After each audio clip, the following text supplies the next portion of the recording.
મહેમાન શ્રી, આચાર્ય શ્રી, વંદનીય શિક્ષકગણ, વાલીગણ અને મારા વહાલા મિત્રો, આપ સૌને મારા વહાલા નમસ્કાર।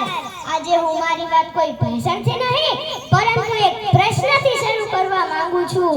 જો દુનિયામાં દીકરીઓ જ ન હોય તો શું કોઈ માતા હોત, શું કોઈ બહેન હોત, શું કોઈ શિક્ષિકા હોત, શું કોઈ ડોક્ટર હોત, શું કોઈ વૈજ્ઞાનિક હોત અને સૌથી મોટો પ્રશ્ન, શું આપણે પોતે આ દુનિયામાં હોત? મિત્રો, ઈશ્વરે જ્યારે સૃષ્ટિ બનાવી ત્યારે દીકરા અને દીકરી બંને સમાન પ્રેમથી બનાવ્યા। ફરક તો આપણે કર્યો, કોઈને તક આપી અને કોઈને માત્ર પરીક્ષાઓ। પણ આજે સમય બદલાઈ ગયો છે।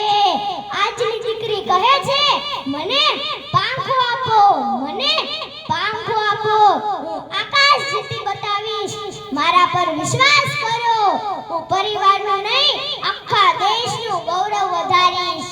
મિત્રો, દીકરીને નબળી કહેતા પહેલા એકવાર વિચારજો, 9 મહિના સુધી પોતાના ગર્ભમાં જીવન સાચવનારી પણ એક દીકરી જ હોય છે। પોતાનું દુઃખ છુપાવીને આખા પરિવારના ચહેરા પર સ્મિત લાવનારી પણ એક દીકરી જ હોય છે। પોતાનું ઘર છોડીને બીજાના ઘરને પોતાનું બનાવી લે એ પણ એક દીકરી જ હોય છે।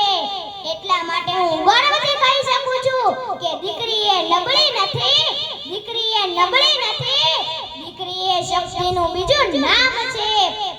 આજે કોઈ દીકરી વિમાન ઉડાવે છે, કોઈ સરહદ પર દેશની રક્ષા કરે છે, કોઈ અવકાશમાં ભારતનો તિરંગો લહેરાવે છે, તો કોઈ હોસ્પિટલમાં હજારો લોકોને નવું જીવન આપે છે, તો કોઈ શાળામાં બાળકોનું ભવિષ્ય ઘડે છે, તો કોઈ ઓલિમ્પિકમાં ભારતનું નામ વિશ્વભરમાં ગુંજવે છે। આજે દીકરી કોઈથી ઓછી નથી, ઓછી છે તો માત્ર તકોમાં, વિશ્વાસમાં અને ક્યારેક આપણા વિચારોમાં। જો વિચાર બદલશો તો દેશ બદલાશે, જો વિચાર બદલશો તો દેશ બદલાશે। મિત્રો, એક વાત યાદ રાખજો, દીકરો કદાચ એક પરિવારનું નામ આગળ લાવે છે, પણ દીકરી એ 2 પરિવારોનું ગૌરવ વધારે છે।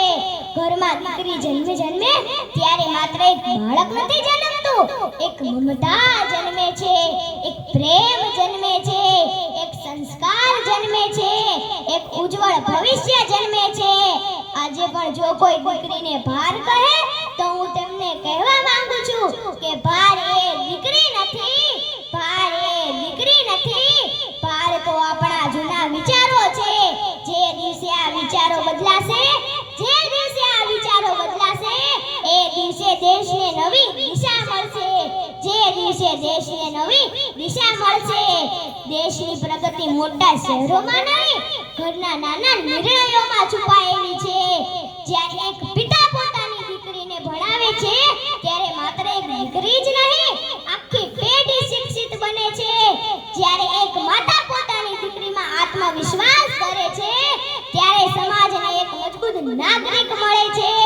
જ્યારે એક શિક્ષક દીકરીને સપના જોવાનું શીખવે છે ત્યારે દેશને એક નવી દિશા મળે છે। ચાલો આપણે સૌ મળીને એક સંકલ્પ કરીએ, દીકરીને ક્યારેય ભાર નહીં ગણશું, દીકરીને ભણાવીશું, દીકરીને સપના જોવા અને પૂરા કરવાની તક આપીશું।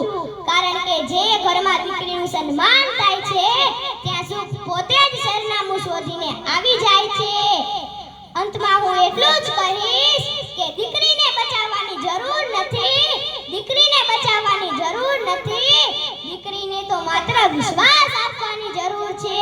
દીકરીને દયા નહીં તક જોઈએ, દીકરીને દયા નહીં તક જોઈએ, દીકરીને સહાનુભૂતિ નહીં સમાનતા જોઈએ। દીકરી છે તો પરિવાર છે, દીકરી છે તો સમાજ છે, દીકરી છે તો દેશ છે અને દીકરી છે તો આવતીકાલ છે।